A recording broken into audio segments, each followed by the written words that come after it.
The first area that we want to go into, because nothing is going to be successful if you're not in the right stance. So we will go into the proper stance, how to hold your hands, where to position your feet, and what to do with your whole body when you're moving or when you're stationary. Working with me today will be my son Dean. Morning, Dean. And the two of us will show you exactly how to get into the proper stance.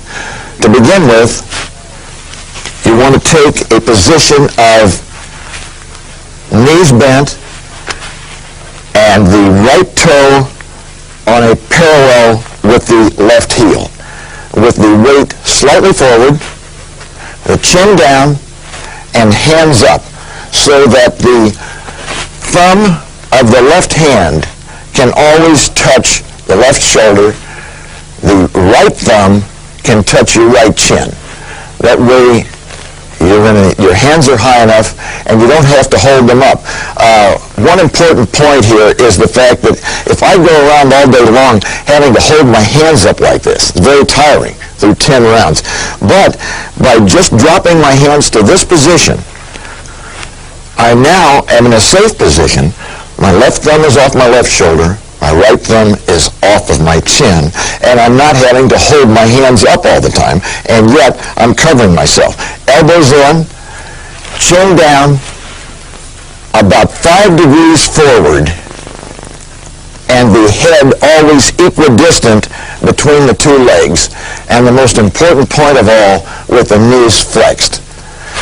All right, you can relax now, Dean. I want to stress how important the position of the knees and the flex is.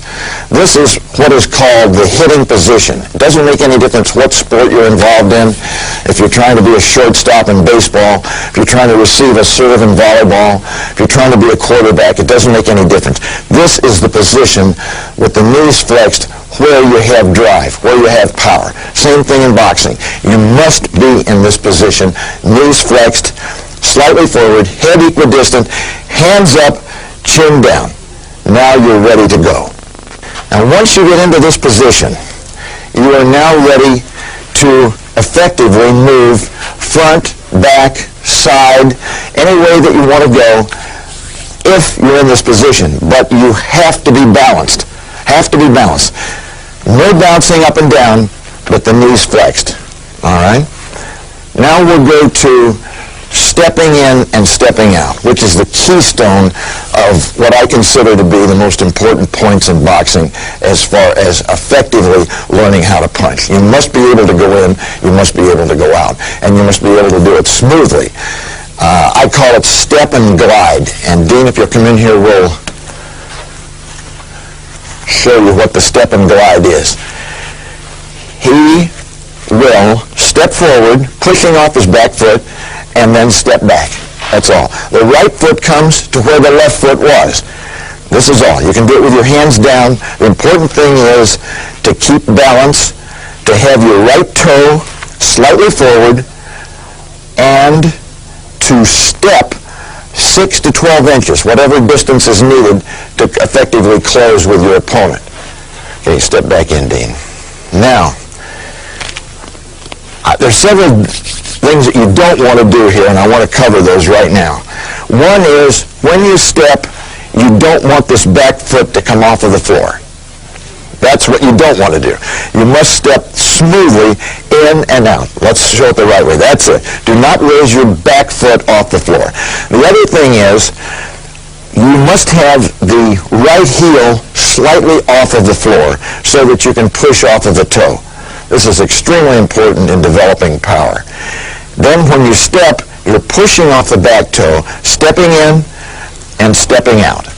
Also, you don't want to make a false move with the front foot. This must be a smooth, sliding, gliding step. See that? Very good. That's it. Smooth, effective movement will give you the chance to transfer weight, which is the key to the whole thing in effective punching. What you have to do in boxing is this. You must transfer the weight from the back foot to the front foot. This is true in so many sports.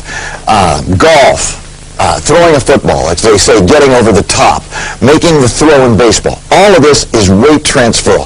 But in boxing, it's paramount that you do this because the hands and arms are only delivery mechanisms. That's all they are. It's not important how much strength you have other than having, of course, the normal strength to move your arms. But everything that you develop as far as punching power starts in the toe, comes up through the calf, up through the back of the leg, the hips, the back, the shoulders. That's it. The arms only deliver. The rest of the body is what propels and gives you power. Step back in here, will you please, Dean? So what you must do is you must be able to transfer this weight. So I have a little drill that I give people to do, and I'll show that to you right now, how to get this delivery mechanism working. You can do it in a 3-step count by starting with the right foot, and 1, 2, 3. 1, 2, 3, and I'm ready to punch. 1, 2, 3, ready to punch. Dean, come on back in here. So if we were doing this with the jab, turn around. I'll show you how this works. Start with the right foot. 1, 2, 3, punch. Because the weight then is on the back foot, and he's transferring the weight to the front. Now, once you develop this, you don't have to count to yourself. It's not necessary because it will come automatically for you. But in the beginning, it's extremely important that you get this feel of weight transfer from back to front, back to front, back to front, back to front. I can't emphasize how much you should practice just that one simple maneuver so that everything is happening from back to front and coming out my hand. Dean, see it. You can just bam. That's it. 1, 2, 3, bam. 1, 2, 3, bam. That's a good example of getting the weight transferred from the back foot to the front foot.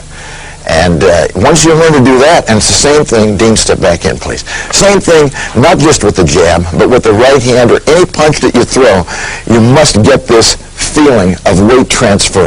Extremely important. I want to go into the next phase of footwork, which is going forward and going backwards. Going forward, we've touched on, but I'll go over it again. In the proper stance, here I am in a square stance now. I haven't gotten into slant stance yet. Everything pretty much is square right now. This is what I mean by square. This means that my right hand is closer to my opponent, but there's more of me to hit because I now am totally square to my opponent so he can see me completely.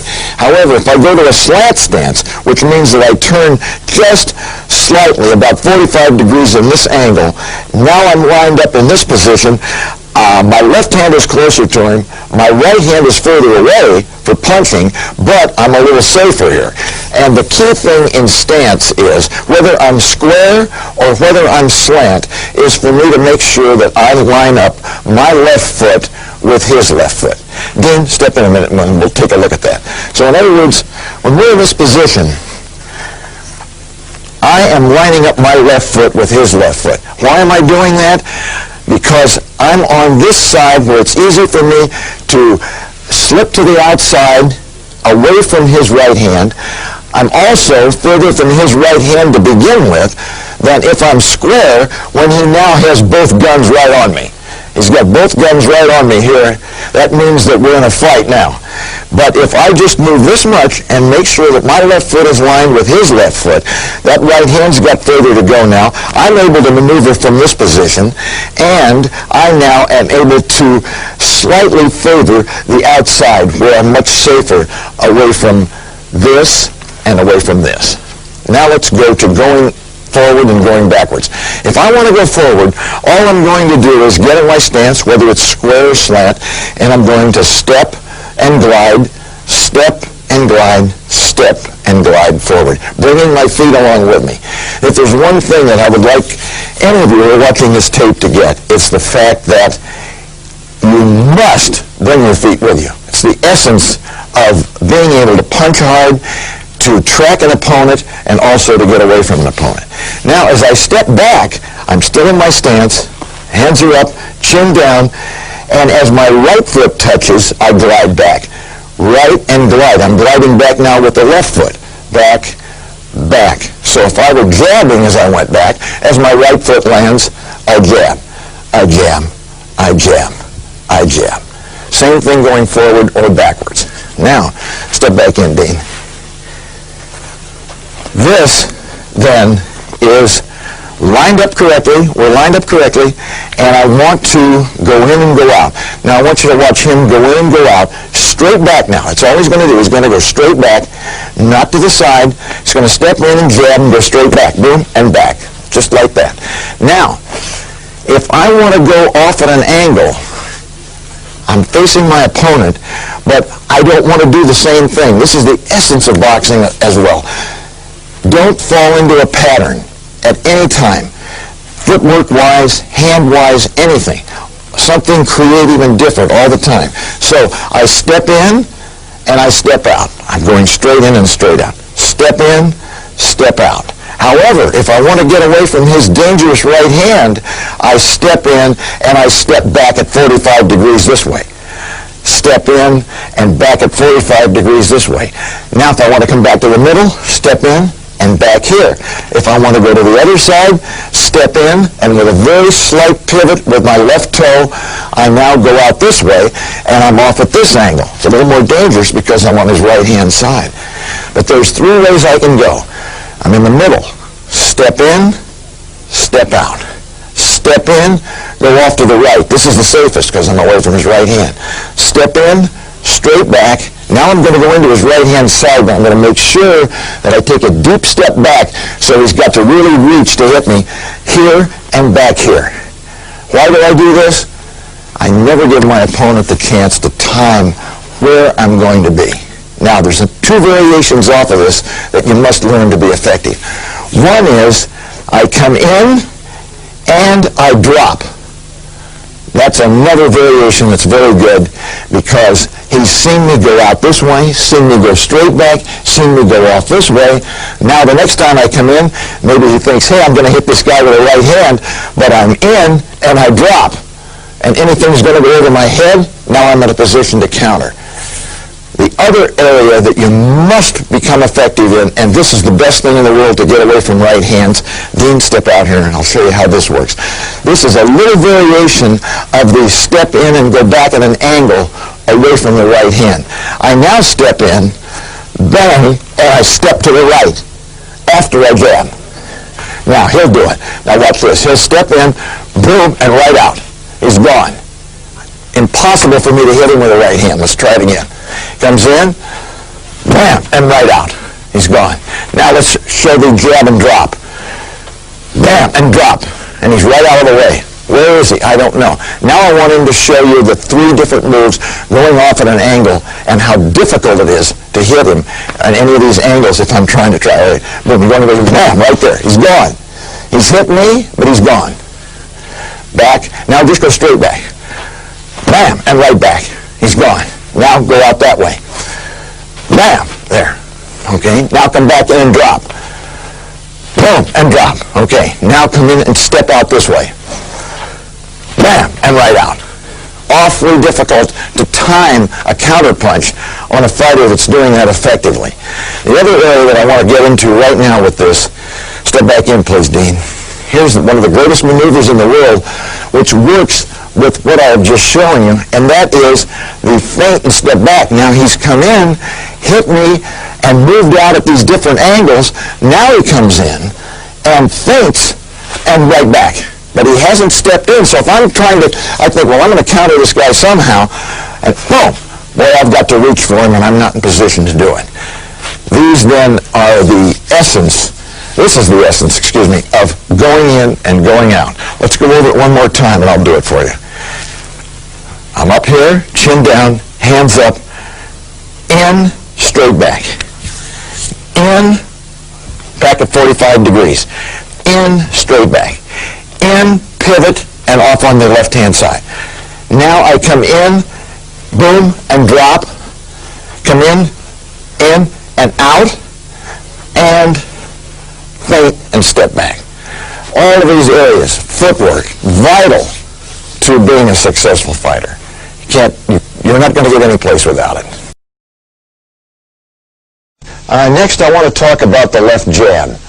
The most important punch in boxing. A lot of people refer to a left jab and talk about how important it is, but they don't stress it as far as how it can be used, how many different ways it can be used, how many different positions the jab can be thrown from, and how it can be used as an offensive weapon and a defensive weapon. Old-time boxing masters used to say that if you can't handle the other guy's jab, you can't win. And if he can't handle your jab, he can't win. So the jab is the most important punch in boxing, and we'll go over the jab right now in all of its different aspects. One thing to remember is the stance. Once again, we're going into the same basic stance that we had. We'll start with a square stance. We can do this from a slant stance. It doesn't make any difference which stance we're in, as long as the jab, to begin with, is fired right off of the shoulder. The important thing, once again, for the jab is that the arm motion coordinate with the feet, with the buttocks, with the back, with the shoulders, so that we have good weight transfer for the jab as it goes forward. I want to make one point about the jab here.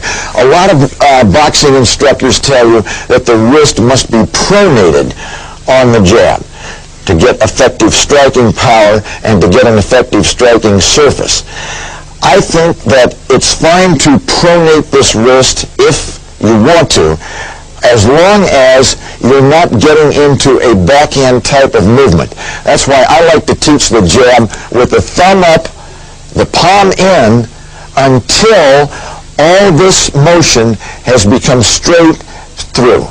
Otherwise, if you start pronating this, I found this with people when they learn that they start pronating this wrist too soon, they start to get into this kind of a motion. Pretty soon they're into this kind of a motion, which is nothing but a jab from the elbow out and totally ineffective.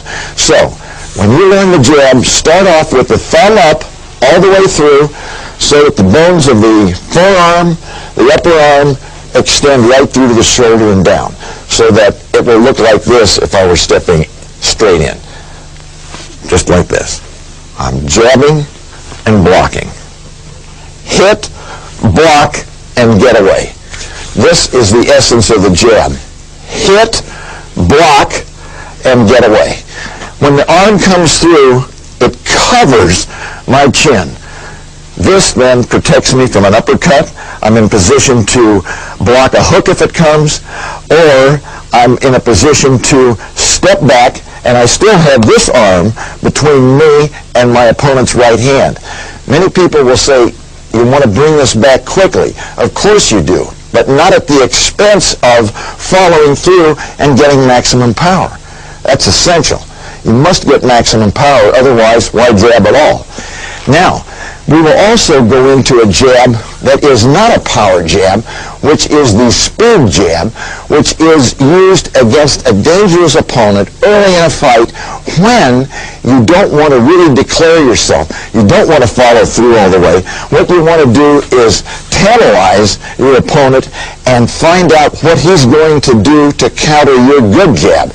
Now, the speed jab is thrown right from the same area.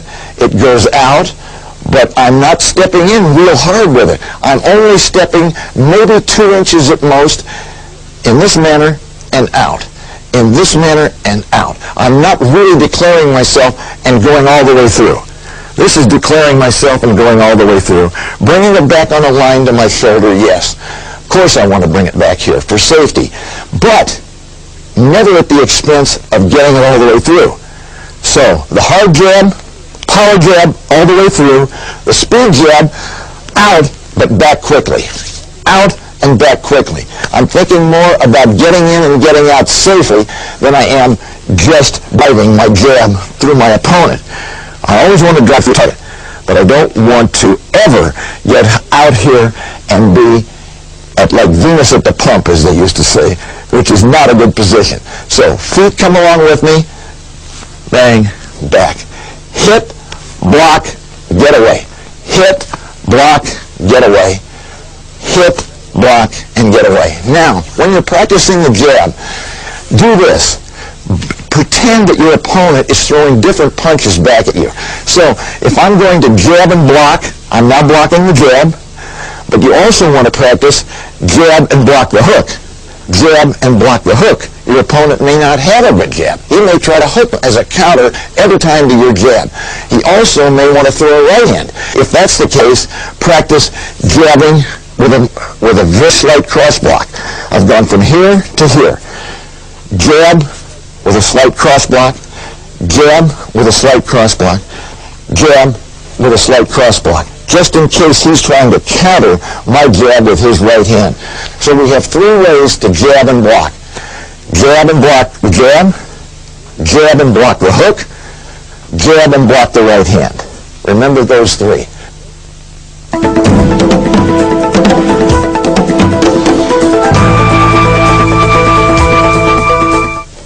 Another area of a jab that I want to touch on is bringing the jab back.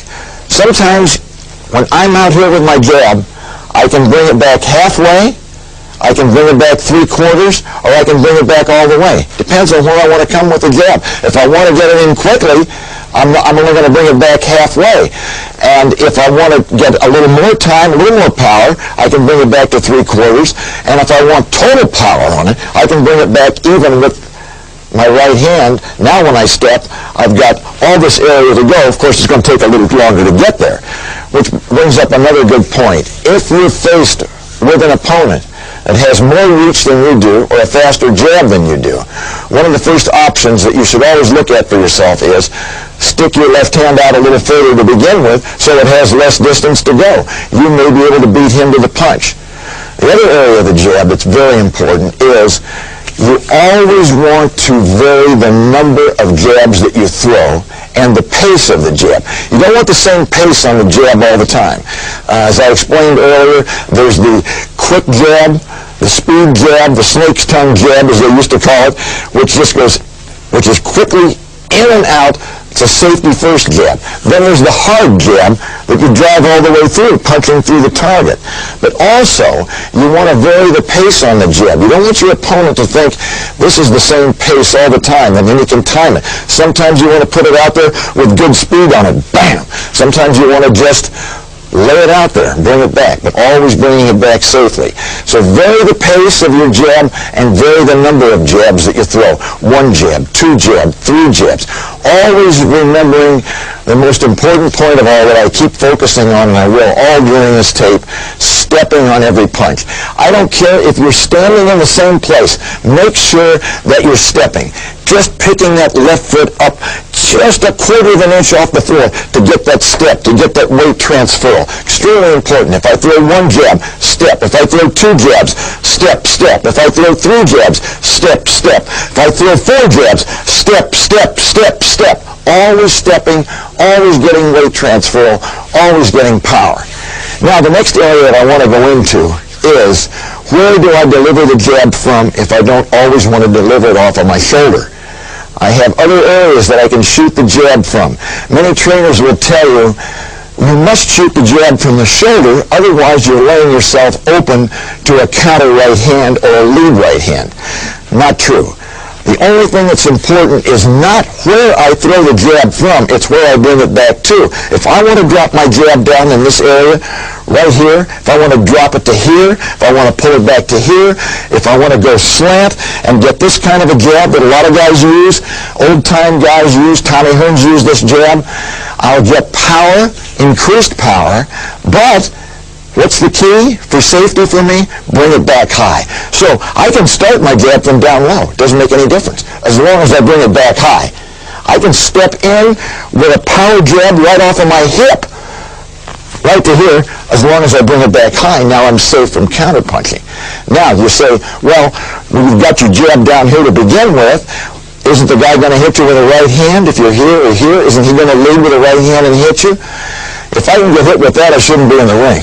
Believe me, I've got this hand to guard, I've got my shoulder, I've got my feet. If I get hit with that, I deserve to get hit with it. So remember that. Shoot your jab from any place you want to. Vary it. Shoot it sometimes from here, sometimes from here, sometimes from here, sometimes from here. What's the key point? Always bring it back to your shoulder.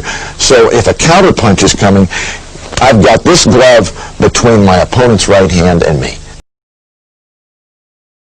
I want to demonstrate now what has been referred to in the past and still in some quarters as hitting on the fly. A lot of people don't know exactly what it means, but we'll demonstrate it for you right now. Dean, come on in. Very important to be able to hit on the fly. What it means is you're not going to set to hit. You're not even going to go in and go out. You're going to be moving your feet rapidly in one direction or the other while you jab. Very effective in circling an opponent. Against a real hard puncher, sometimes it can drive him crazy because he's got to get set to hit, and it's very, very difficult to hit a moving opponent. That's why we teach going in and going out, so that you don't have your head in the same place you threw the punch from. But when hitting on the fly gives you even more of an advantage because you don't get quite the power that you do when you're stepping in and stepping out, but it's very difficult to time you, and it's a good point-scoring maneuver. And we'll show it to you right now.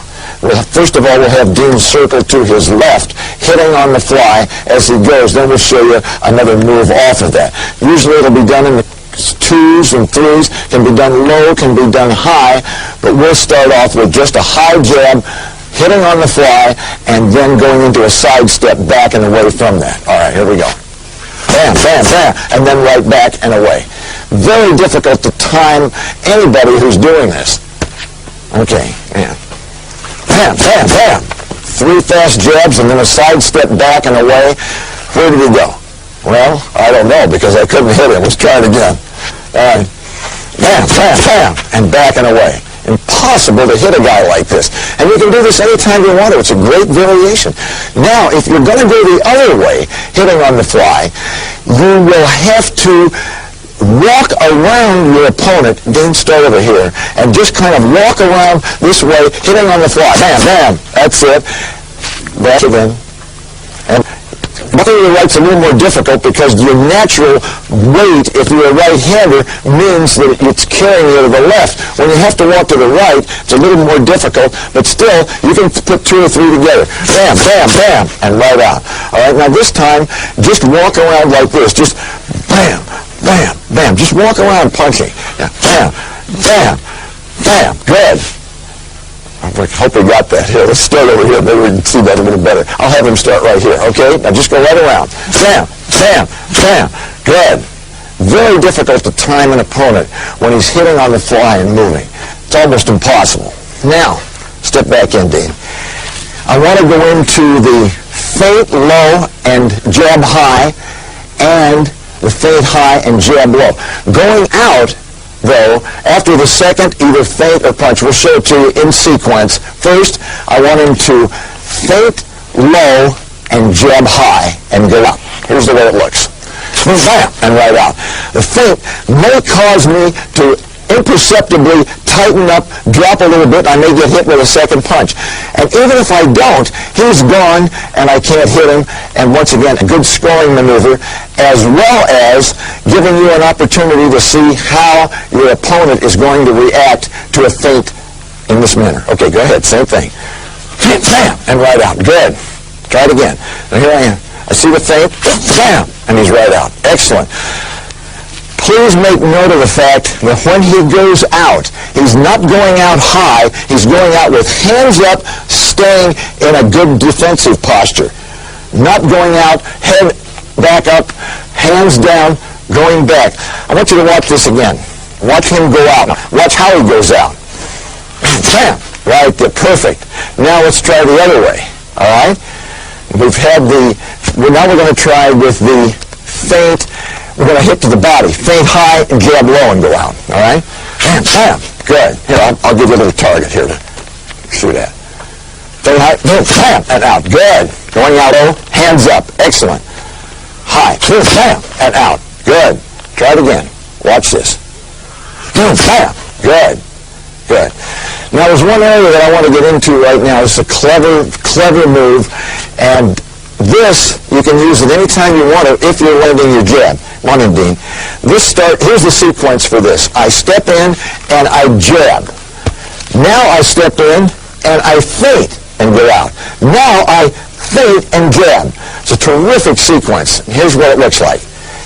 You're going to come in, jab and go out. Then he's going to come in, feint and go out. Now he comes in with another feint, but there's going to be a jab right off of it. All right. Boom, and out. Now feint. Oh, no, I don't know what's going to happen. Now, another feint. Bam, and a jab. All right, let's do it again. That was good. Try and hit the target this time. All right. Bam, and out. Good. Now feint. Boom, and out. Now feint and jab. Boom, bam. Excellent. Any maneuver like that. And you can be creative with some of these things yourself. You know, there's no law that says that you have to do it just like I say. You can make little variations of this, providing that you stay with the basics, that you step on every punch, that you stay well covered up, that your hands are up, then you can do anything you want to. Now I want to go into what I consider to be one of the best combinations in boxing. It works against everybody. It's worked for 100 years, and it'll work for another 100. That's the high, low, high jab combination, which will look like this. I'll come in high, then I go to the body, and then I go to the head. Very difficult to defend against, and an excellent punch and combination of punches which can open up a right hand later for you, and I'll show you how that works. Dean, first of all, we'll just go with the high, low, high. Let's go bam, bam, bam. Excellent. Now, the key coaching point on this is don't step with the third. I always say step on every punch. This is the one exception. You step on the first two, but not on the third one, for the simple reason that you may want to throw a right hand off of that. But I'll get to that in a minute. But let's just go over this again. Step in here, jab high, bam, bam, bam. Excellent. And out. Actually, just stay there. Just stay in there this time. Yeah. Bam, bam, bam. Excellent. Now, here's why you don't step on the third punch. He comes in, boom, now he goes low. Now he comes low, but now he brings this right back up. And if he catches anything there at all, you've got a right swing coming right behind it. And if you land, the fight's over. Here we go. Well, let's just do it very slowly. You come in, bang, boom, up, yeah, and then bam, right around. Excellent. Do it again. So let's do it a little slower this time so we can really get it, so you can really get a good look at it. You're going high, low, high, and then stay down and right around. Now you can also throw a right swing from there. It doesn't have to be a straight right hand. You can come around on that. So it'll be like this if I'm doing it. I'm going high, low, high, and then I'm coming around with a right swing, maybe catch him right on the chin. Just do it slow so we can see that, all right? Try it this time. Here it is. Boom, bang. Now you got him right there on a right swing. Bam, perfect. Try it one more time. High, boom, low, high, and a right swing. Perfect. Excellent punch, excellent punch. A lot of things you can do off of that. Okay, I want to go over two more areas of the jab. One, the jab to the body, and two, a high jab to the face off of a parry and off of a rock back or pull away. So Dean, if you'll step in here while we'll demonstrate those right now. First of all, the jab to the body. If you're going to jab to the body, I want you to go into a slight crouch, keeping the palm down and driving the punch right into the body when you're down low here. Get a little lower, right into here. Bam. Yeah, but stay in after you do it. Just come on in and stay there. Bam. And stay there. Now you have the option of two things after you've jabbed to the body. Actually, three. One, you can go out, as he just did. Two, you can come in here. He's bent over now. You can throw a left hook, a short, jolting left hook as you walk out to your right. Bam. Or three, you can just walk out of there. You just don't like the way it looks, and you just go out. You come in, you jab to the body, boom, and now just walk out. Right, low. I want you to walk out to the right. You've already gone back. Boom, it's safe. Yeah, just right out here. You have those options. Remember, in the jab to the body, turn the palm over and lock your arm out for maximum power. But be ready to move right afterwards. Okay. Now, the other jab to the body is you can come right straight in anytime you want to and throw a jab to the body. Bam. And then go out. But make sure you go out low. Bam. Or as you go out, throw a high jab. Watch what he does here. Boom, bam. That's it. Because if I'm following him in, I'm going to get hit. He may jab to the body, and I'm following, but look, another jab's coming right away. Remember that. Jab to the body, go out with a short jab without pulling your arm all the way back. Watch this again. Bam and bam, right there. Very difficult to counter them. Now, let's try the high jab with a parry of your opponent's jab. We'll do it very slowly. Dean, step in here. So if I were doing it, here's what I would do. I'm going to jab, but now remember, if I'm going to jab, I can't parry this into my own hand, or I'm going to stop my own jab. So this parry, if I'm going to parry and then jab, I have to parry down. Otherwise, I won't get my jab in. Remember that. This will be a downward parry, because if I parry straight across, boom, I've stopped my own jab. So remember that. If you want to parry and then jab, parry downward under your left armpit. Down here, now I can jab. Try that, Dean. Now, if you're going to, all right, you're going to parry, boom, bam, that's it. Here, boom, bam. Excellent, excellent. Now, now I'm going to show you one of the best maneuvers in boxing. Everybody does it. It's not revolutionary. Most good trainers teach this. Most fighters can execute it, but it still works. Nobody seems to be able to stop it, because the jab comes in first, he's going to go out twice, and then on the third time, he's not coming in. He's just going to rock back and wait for my jab, and you'll see what happens. Comes in, he jabs and goes out, boom, and out. Now he comes in again, jabs and goes out, boom, and out. Now he's ready. Now I start my jab, but he rocks back. Well, I bet, yeah, that's a maneuver, too, that you can use. You can use your right hand there if you want to. It's a good maneuver, but I want him to use the jab, all right? So you come in, jab, and out, all right? Jab and out, jab and out. Now, you wait for me to come in and jab, and then right back. All you do is just rock back slightly. Watch how he does it. Boom and out, boom and out. Now, I come in, he rocks back just slightly, and bam, right back with his own. Because now you've got a collision, which is what you want to get anytime you can. That's two forces colliding. You don't want to hit somebody when they're going away all the time. That's why it's so important in boxing. I want to make this point right now. Don't waste punches. Punch when you can hit something. Punch when you can hit the target. Don't just go out there and spray punches out, hope they're going to land. Be selective, punch at the target, and make sure that you hit something. All right, Dean, come on back in.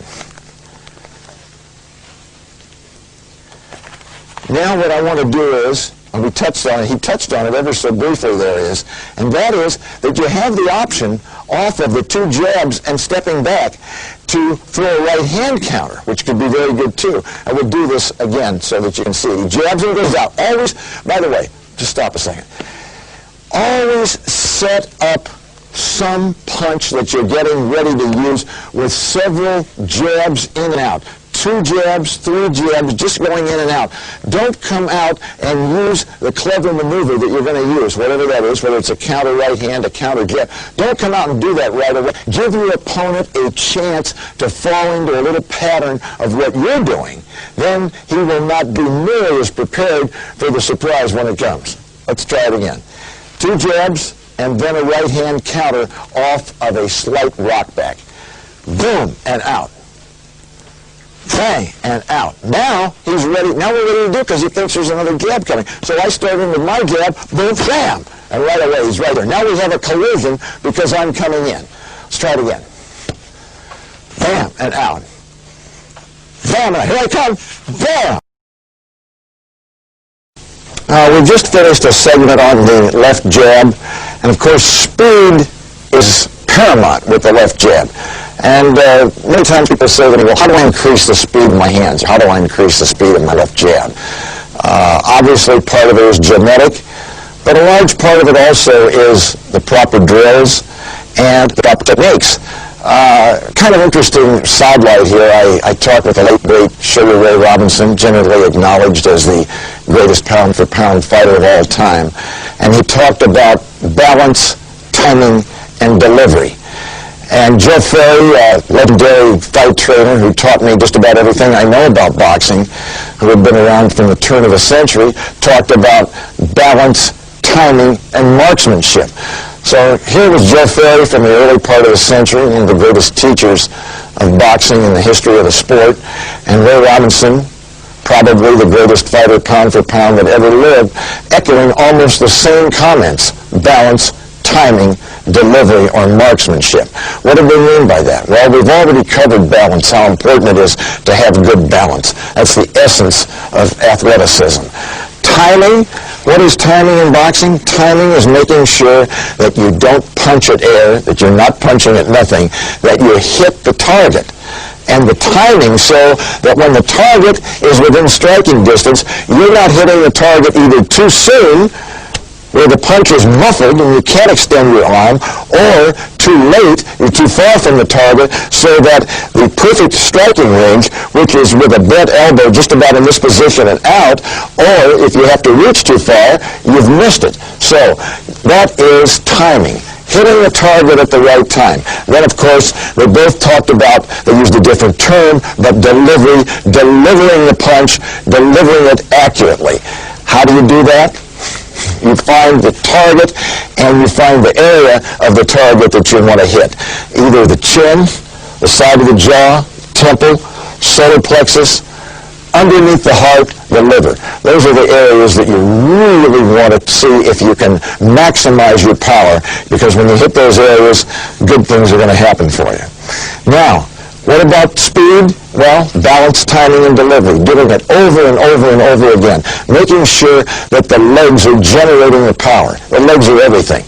Like I always tell people, if you only have 15 minutes a day to work out in the gym, work on your legs. Most people think that boxing is a sport from the waist up. And in essence it is, because we're talking about hands delivering punches. Punching is boxing. But on the other hand, the legs generate everything. It's a leg sport, as most sports are. So anytime that you're going to work on something and you don't know what to work on your legs. Now, another point about hand speed.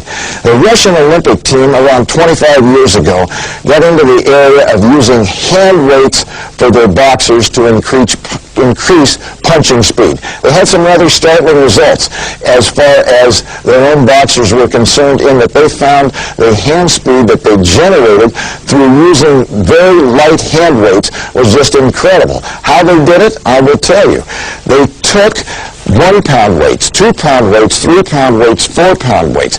They used these weights in conjunction with various boxing maneuvers, the jab, the hook, the straight right hand, the uppercut, various defensive maneuvers, using, first of all, the maneuvers with just their hands, no weights, and they would do maybe 5 or 10 repetitions. Then they would use either the 1, 2, 3, 4-pound weights, increasing as they go along, and they would use the same maneuver using the weights. Then the third time, they'd go back to just using their hands. So it was a 3-step process without weights, with hand weights, without weights. Same number of repetitions, but in the middle group using hand weights.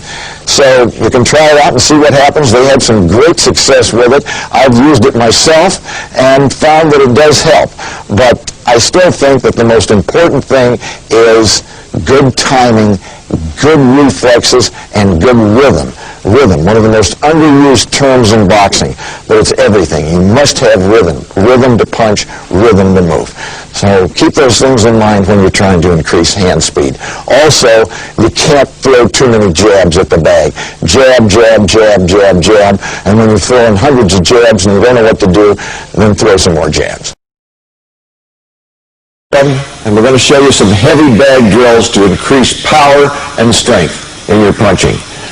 We'll be going over body punching, both to the body and to the head, and also another drill where we'll be shuffling from side to side as we would do if we had somebody trapped on the ropes and we were trying to get the correct position to deliver both left hooks to the body, right hooks to the body, left hooks to the head, right hooks to the head, both individually and in combination. Now Dean's going to step in here. We'll start off with just stepping to the outside, stepping over here, and throwing a left hook to the body. Bang. Perfect. Step, drop. The key here is step, drop, and pivot. Step, drop, pivot. Perfect. Remember here, key coaching point, do not bend from the waist. Bend from the legs. You drop into this. You do not bend over. You won't get any power if you're bent over. The legs will be stiff and you'll have no power. Step, drop, pivot. Perfect. Try it again. Step, drop, pivot. Okay?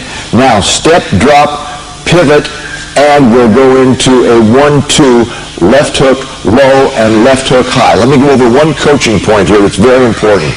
And that is when we throw a left hook to the body and we're going to double up with a left hook to the head, very important that we step, drop, pivot, then we drop the left hand just slightly and bring it right up with another pivot. We do not go here and then way out here and back. So it's going to be step, drop, pivot, pivot. Got it? Very important that you don't take that left hand too far out. Left hand comes right off of your hip. Step, drop, pivot, bang. Good. Step, drop, and pivot. Bang, bang, bang. Good. Drop that left hand a little bit more and make a little bit of a circular motion there rather than take it out. Here's the look that we want to get on this. Here, step, drop, pivot, and then just a very slight bend in the knees because we're going to pivot again. Bam, bam. Okay? Here's one thing that you don't want to do when you do this. Don't come in here and, first of all, never bend over from here. Always drop from the knees. Very important. Never bend, drop. And when you throw the left hook to the body, do not get wide. It comes right off the hip. Bang, it's done with the pivot. Bang, and then you do not take it back out. No. Here, and then just a little circular motion, a drop, and right back up. Bang. Okay.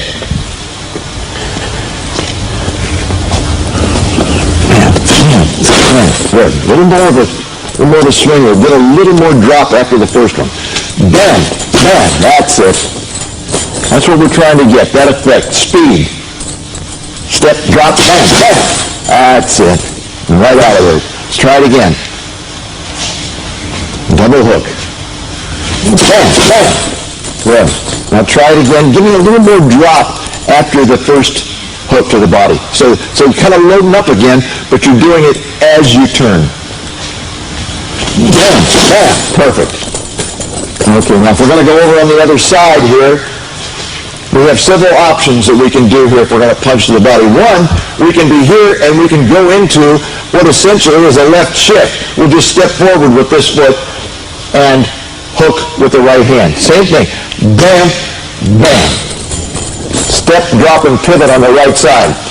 Bam, bam. Yeah, right in here. All right. Remember this, don't get too far up here. All you want to do, you're right here, we're just going to step right to here. You don't have to get all the way around here. We're here, right here, boom, bam. Okay? Bam, bam, good. Give me a little drop on that. Bam, bam.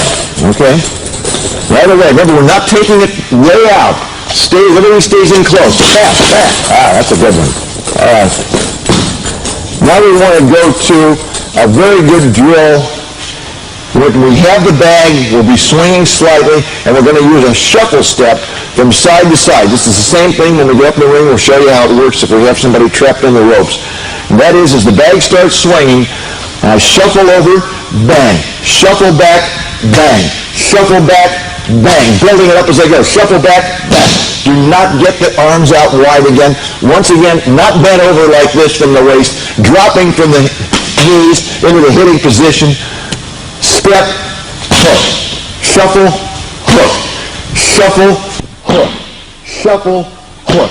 With a little bit of a cover, just in case. Okay. Bam. Okay, we'll get started here. Okay. Shuffle, boom. Stay low. Bend the knee. Stay low. Bam. Shuffle. Right into it. You load and shuffle. Bam. Good. Good. Load and shuffle. Shuffle and load. A little more bend in the knees. Drop a little bit more. A little too. All right. You're a little too high. That's it. A little too high. Bam. Bend those knees and fire. Bam. Good. Bend. Fire. So we're following. If he tries to get away along the ropes, we're right after him. Boom.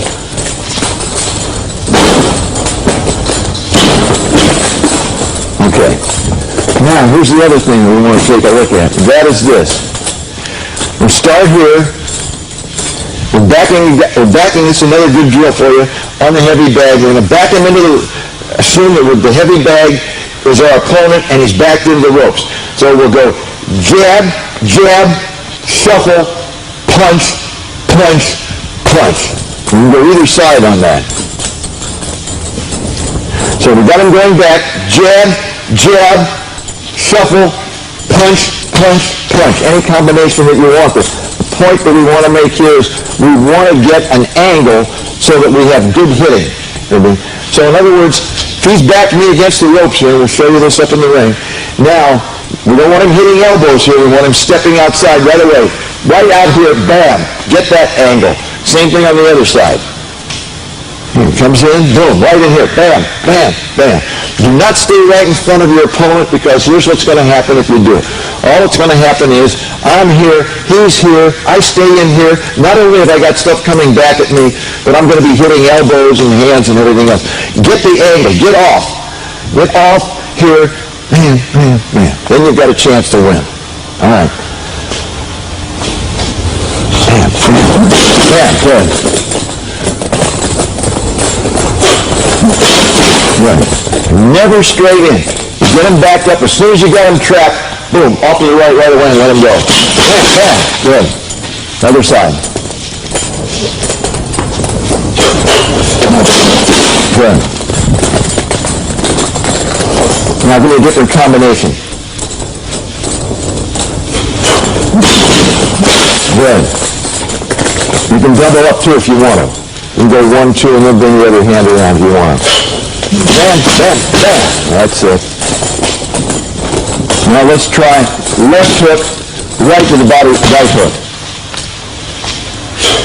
Bam, bam, bam. Good. Real good. Try it again.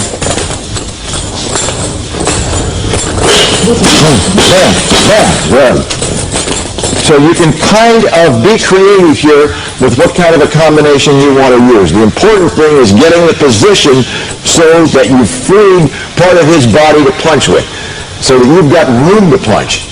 If I stand right in here, once again, then I've got to come right up the middle. It's the only chance I have. Once I step out here, I've got a lot of angles to go. And I can go body, body, head, head, head, body, whatever I want to do. You can be creative with whatever works for you, and you can be on either side. Either side. Okay, the next punch that we want to get into is the straight right-hand punch. Once again, one of the most important punches in boxing. I've always felt that you need 5 things to win in boxing.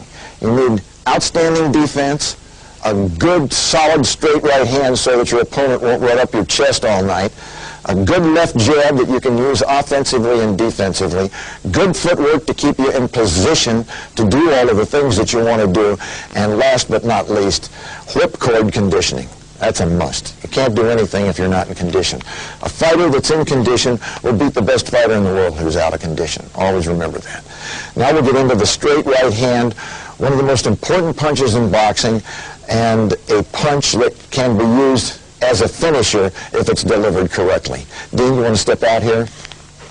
We'll demonstrate how the right hand works, what the position is. Once again, with the right hand, as with the left jab, we'll start out with a weight transfer theory from the back foot to the front foot, and stepping as you throw the punch. There'll be a slight step just to the outside with your left foot as you step in. So if I'm facing the camera, it would look like this. I will step in just this much. Not only do I get power from stepping, but I'm also removing myself from the line of fire ever so slightly that my opponent sees. So I'm right in here.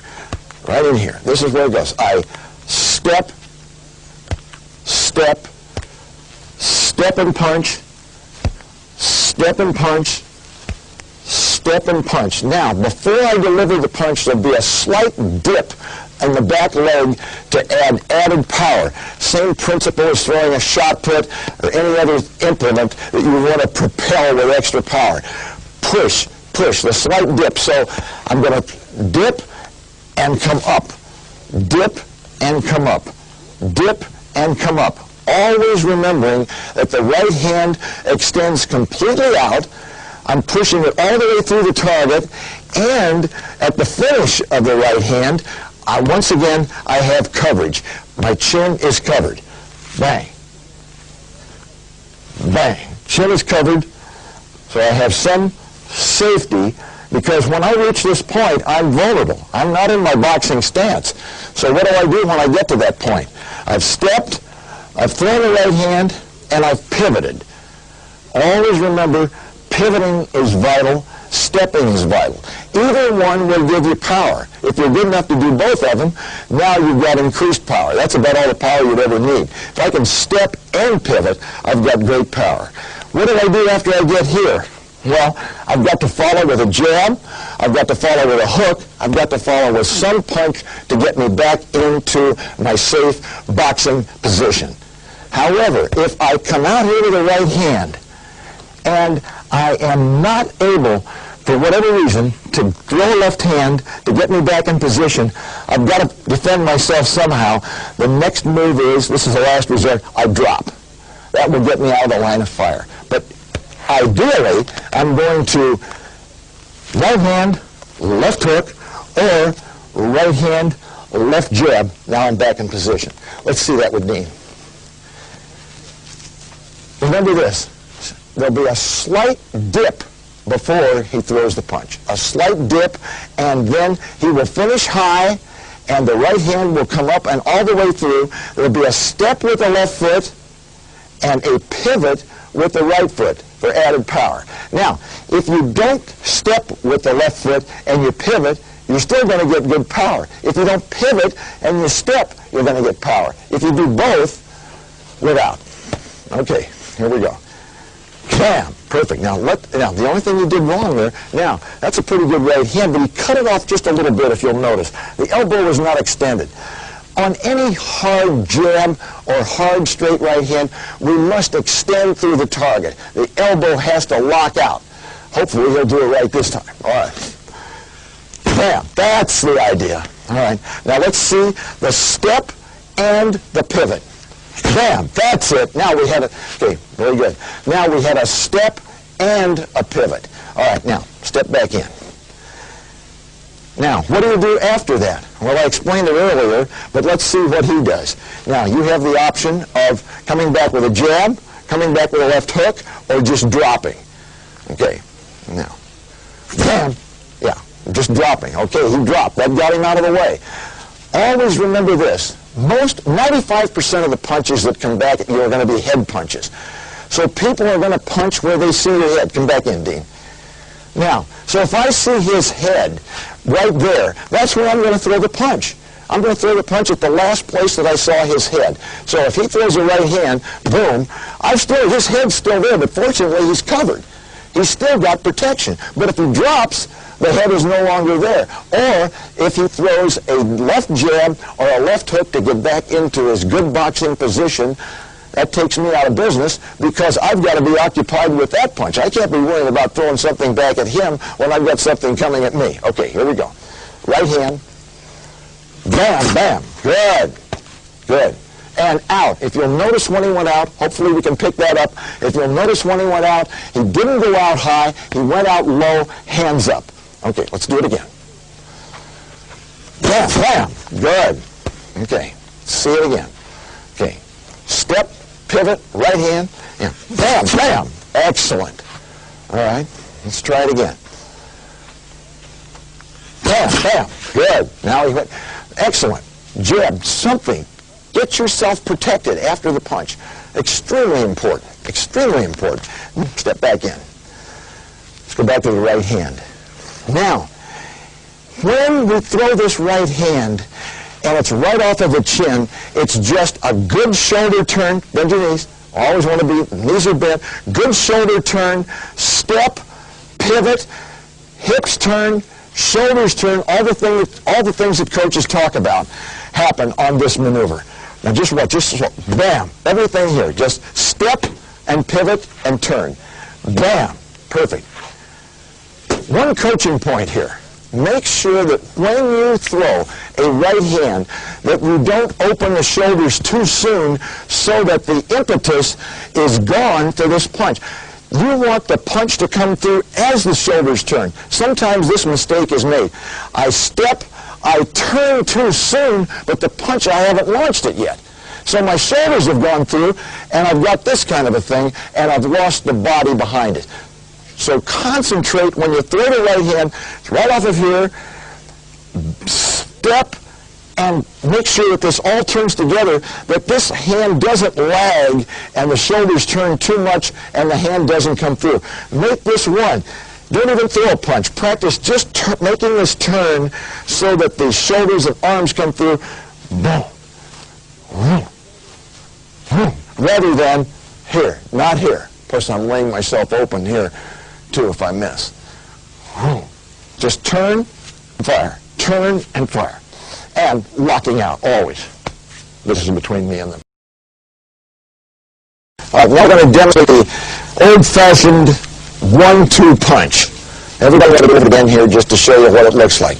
The 1-2, the way I teach it, is a jab right hand thrown off of one step. I want to separate this now from what we just showed you about the shuffle step after a jab. We'll go back to that in a minute when we demonstrate 2 jabs and a straight right hand. But right now, we want to talk about in the old-fashioned 1-2 punch, which is thrown right from the chin after a jab, and it's thrown on one step. One step only. Jab, right hand. Dean, come on in. Here's how this looks. Let's just do it slowly. Just do it slow. Just bam, bam. Perfect. Yeah. Bam, bam. That's it. Now, what he did was perfect. This is a point that I really want to make about the 1-2. When you're practicing it, wherever you practice it, you practice it on a double-end bag, you practice it with your training partner, with the mitts, with your coach, on the heavy bag, wherever it is, in front of the mirror, I don't care where it is, you want to get the feeling of this type of sound and this type of motion on the 1-2. It's got to be it's not 2 together real quickly. It's not, that won't do it. Or it's not, that's too slow. It's got to be it's got to be like that. Why is that? Because we don't want all the power on the jab. We're saving the power for the big punch, which is the right hand. So we're only going to have maybe 65% of our power on that jab, and it happens with this kind of a feel. Bang, bang. Not bang, bang, and not a very slow bang, bang. But a good rhythmic, that's the 1-2. That's what we want. All right, Dean, come on in. Very important that you understand it. Another good coaching point here on the 1-2, if you feel that you're too slow with it, sometimes it's good to use numbers and count to yourself. Just go 1-2, 1-2. You can try that. It's pretty good. I've used it myself. I've used it with fighters, and they've had some success with it and feel that it helps them a little bit. Just counting to yourself. But here's the 1-2 off of one step. Perfect. Perfect. If you'll notice, the jab is good, it's solid, but it's only about a 65% jab. The big punch is the right hand that comes right behind it. Let's try it again. And off of one step only here, and you're holding your weight back a little bit.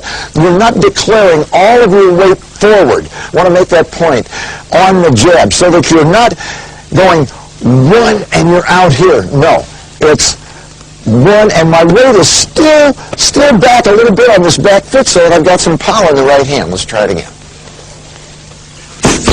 Good. Remember, come all the way through. You're still cutting the right hand off a little bit. That's it. That's it. One more time. That's the idea. Okay, now let's go to 2 jabs and a straight right hand. Good combination. You're able to drive your opponent back across the ring. You're in a position now where you've taken control. You've got him moving backwards. 2 jabs and a straight right hand, and you'll follow that with either a left jab or a left hook. That's optional. But the point is you're building up speed on every step so that the second jab, the step on the second jab is a little faster than the step on the first. And by the time you get to the right hand on the third step or shuffle step, you've gained pretty much speed.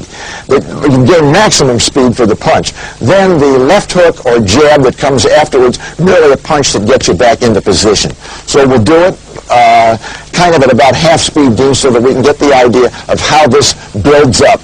You'll start off with 2 jabs. We won't show the left hook or the left jab follow in the first combo. I just want to get the speed buildup of the first 3 punches. Bam, bam, bam. That's the idea. Building up speed. Bam, bam, bam. Good. Excellent. You notice he built up speed as he stepped in. We don't want to lose speed here. We don't want the first step on the jab to be faster than the step on the right hand. Try it again. Excellent. Lock that right hand out. Give me a little more lockout on the right hand. That's the idea. Now, when you finish that right hand, once again, we want to get back into our good boxing position. We want to get back in where we're safe. Where are we always safe? Hands up, chin down, in this position. This is the position we want to be in. His jab or his hook after the right hand will get him back into that position. Let's just keep the steps and everything a little shorter in here. Bam, bam, bam, bam. Excellent. Okay, let's try it again. 2 jabs, straight right hand, either a jab or left hook. Bam, bam, bam, bam. Excellent. Going out low once again. He's back in good boxing position. Let's try it with a jab on the 4th one. All right? Bam, bam, bam, bam. Excellent. Okay? Try it again. One more time. Watch the feet. He's building up speed. Coaching point here, building up speed and bringing your feet along with you. He's not way out here. Head is equidistant between the legs. Balance is good. Knees are flexed. Everything's ready to strike. Okay. Bam, bam, bam, bam. Good. All right. Next punch I want to show is 2 jabs and an overhand right. Overhand right. Very good punch. Not the best punch in the world for a tall man to use. Can be used effectively. It's a much better punch for a shorter fighter who has trouble reaching his opponent's chin. Not so good for a tall guy because he now has to crouch down, and if he's in against a shorter guy, it's putting him in a position to get hit himself. Much better for a short man, but we'll demonstrate it here. 2 jabs, and then he will drop. We'll do this very slowly so that you can see it. Jab, jab, drop, bam. Overhand right. Come over the top a little bit more. One good play here is as I jab, jab. Now when I drop, I should do some kind of a cover here or here. The old A. I can wrap my left arm around my chin, but I want to have some coverage here as I drop in there so that I don't get hit with a counter punch or maybe an elbow or something that I don't need to get hit with. Okay, let's try it again. Bam, bam. That's it. And now over the top. Bam, right over the top. Excellent. Try it again. He's covered, he's dropping, and he's throwing the overhand right. Once again, a very good punch for a slugging type, shorter opponent against a taller man who is vulnerable to this type of a punch. Not so good, once again, for a tall, rangy fighter. No need for him to be dropping down, throwing overhand rights. He can stay with his good jab, stay at long range, box at long range with his jab and right hand. For a shorter man, excellent punch. Something every short fighter who does not have long arms should have in his repertoire. It's a must. Let's try it again, Dean. Good cover now. Just nice and relaxed. Bam, bam, drop, bam, and over, bam. Excellent. I want to talk a little bit about the left hook now. The left hook, always remember, is a counter punch or a follow punch in a combination. Do not lead with left hooks. As the old timers used to say, never resort to hooking unless your opponent isn't looking. And very, very true. But it's a good counter punch. Very good counter punch to be used when a guy misses a right hand after a feint and you're on that side. You can use it as a hard punch to the liver, as an overhand punch to the head, but it's best as a follow punch from any type of right hand or off of a jab. And the key thing in the left hook is this: keeping the area of the hook, elbows in once again, right in front of your opponent so that he doesn't get a good look at it. You don't want to get too far out of this center area so that his peripheral vision can pick it up. Once my hook gets out in here, why, it's easy to see. But when it's in here, it's quick, and it's delivered quickly with a good pivot, and speed is uppermost in your mind when you're throwing this punch. It's got to be fast. And key coaching point in the hook, when you're hooking high, the elbow must be up. Has to be up. The elbow has to be in this position. All you have to do is to have anybody try and push against the arm when the elbow's down and you have no power at all. None. You can't generate power from here. But as the elbow's up, now the shoulder and back come into play. Now you have power. The elbow must be up on the hook, must have a nice bend in it. And when you're hooking to the body, of course, it's a little different in that the elbow will be down now, but there's still a nice bend in the elbow. But we'll get to that in body punching. Right now we're concerned with head punching and the punch coming through.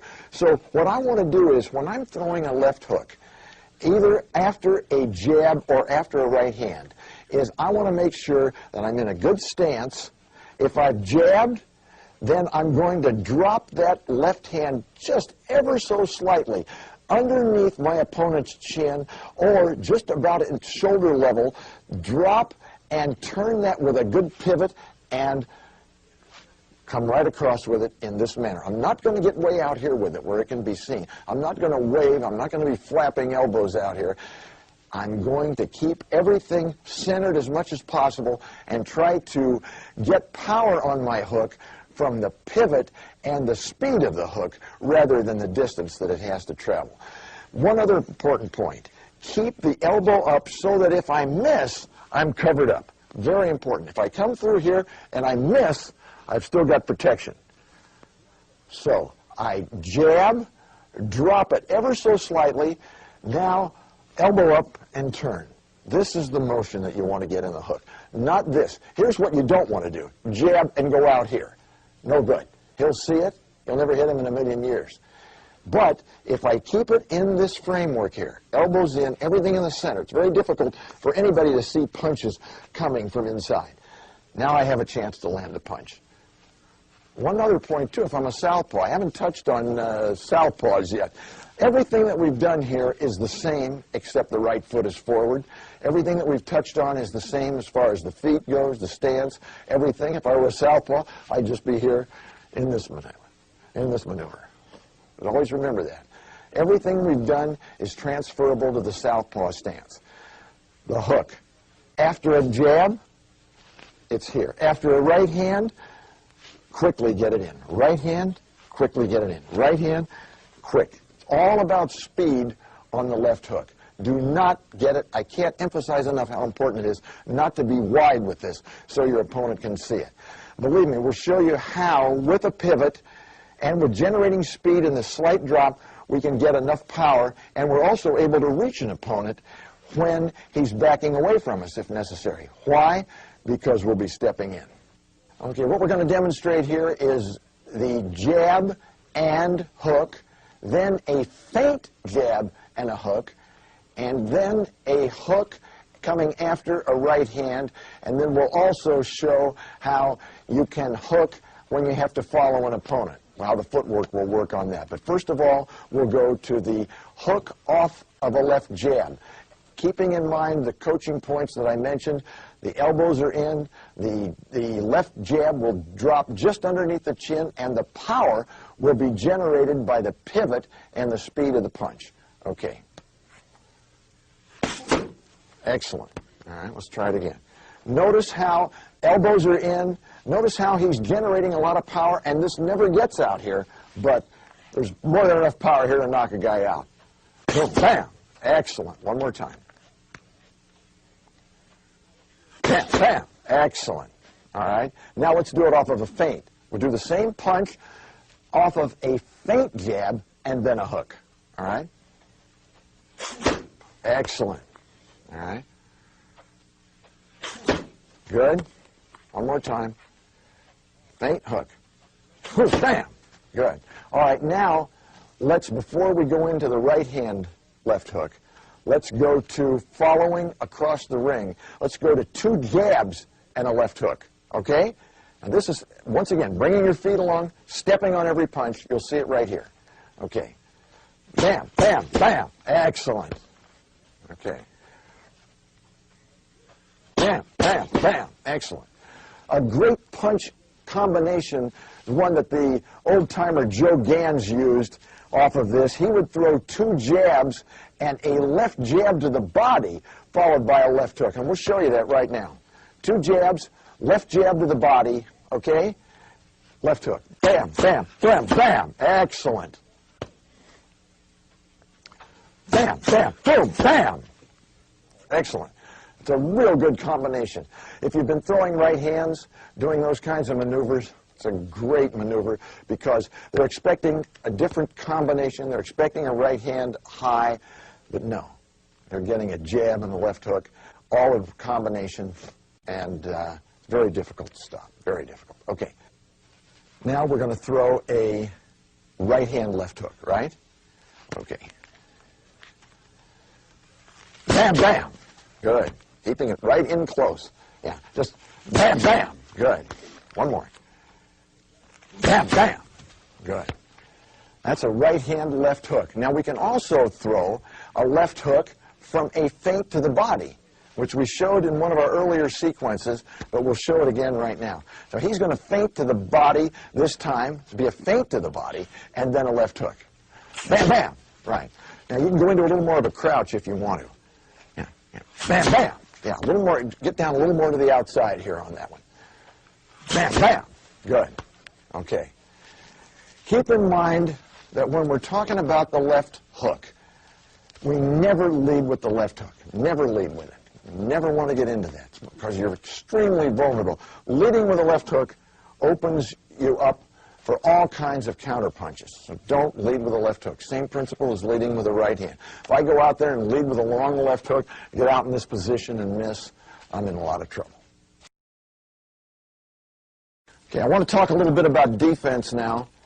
You know, it's been said many times in many different sports, not just boxing, that defense is the name of the game. And certainly in boxing, no matter what kind of offense you have, no matter how hard a puncher you are, if you don't have a good defense, you're not going to go very far. It's that simple. So we'll go over some of the basic elements of good defensive boxing, palming punches, or catching punches, as some trainers refer to, parrying, pulling away, batting punches down, slipping punches, ducking punches, bobbing, weaving, retreating, batting punches down. I think I already mentioned that. And some of the other areas that feinting, sidestepping, a lot of the things that can help you defensively. Well, Dean, if you'll step out here, we'll start in with the first defensive maneuver being the catch or palm, as I call it. It's extremely important, done with the right hand. By the way, in boxing, it's always important for the right hand to be relaxed. I like both hands to be relaxed until just before impact. The left hand can be, the left fist can be a little tighter. You always want to stay relaxed and keep the right hand loose, free, and easy, because that's your last line of defense. That's the only thing between you and your chin many, many times. Also, in defending yourself, elbows in, of course that's axiomatic in boxing, and keeping the hands fairly close to the face so that you're not reaching out to try and block or deflect punches, because if I reach out here in any manner to block or deflect or parry a punch and I miss, I'm laying myself open to an immediate counter punch off of that from my opponent, and he can turn any punch, no matter how inconsequential it may seem, into a scoring blow if I'm out here and I miss. So we'll start off with the palm or catch, as it's referred to, and we'll do it off of a jab and block, and then we'll do it just merely catching or palming the punch. First of all, we'll just jab and block.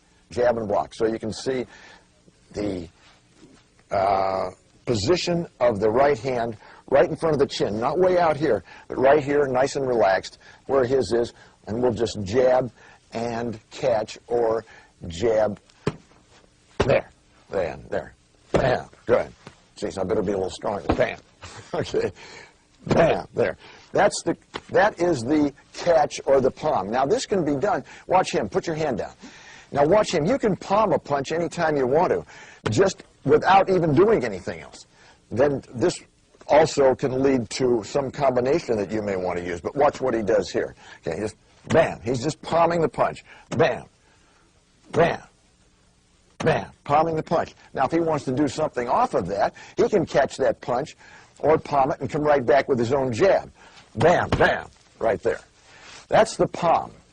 Just keeping the hand in, using it as a shield against either a jab, a hook, or a right hand. A little cross-blocking if the guy's got a dangerous right hand. Now the parry, here, drop this hand. The parry is merely a quick motion done with the right hand open, parrying the punch away. And the key coaching point here is not to push it too far, not to flap your arm around here when you're doing this. It's done quickly so that you can get right back into position. Watch him when he does it here.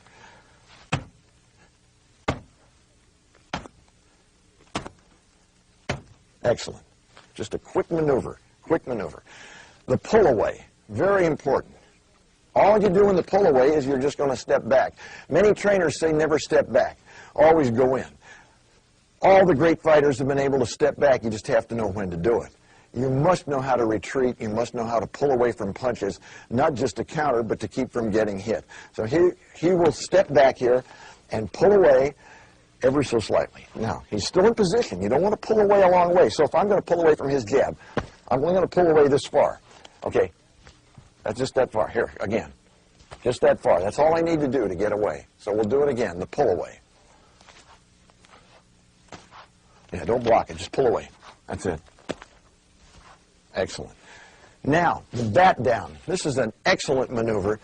Hands are held a little higher and open so that I can bat down punches. I can either bat down a jab or I can bat down straight punches as an opponent comes in. Now, to begin with, we'll just have him bat down the jab. Bat down the jab. And then you can counter off of this as well. That's it. Batting down. Bam. Bam. Now, he can counter with a right hand off of that. He can come back with a left hand, whatever he wants to do. That's the bat down. Now, let's step over this way a little more. Now, this is really important. Against an opponent that likes to rush in throwing straight punches, you can back up keeping both hands open and high, and in close, elbows in, and you're just batting down punches as you go back. There's an old Jack Johnson maneuver. Bam, bam, bam, bam. All right, step back. I hope we can see that. Bam, bam, bam, bam. Keeping the hands going quickly, not going too far down with them. Bam, bam, bam, right there. Good. All right, now, next maneuver, blocking. Blocking, very important to be able to block.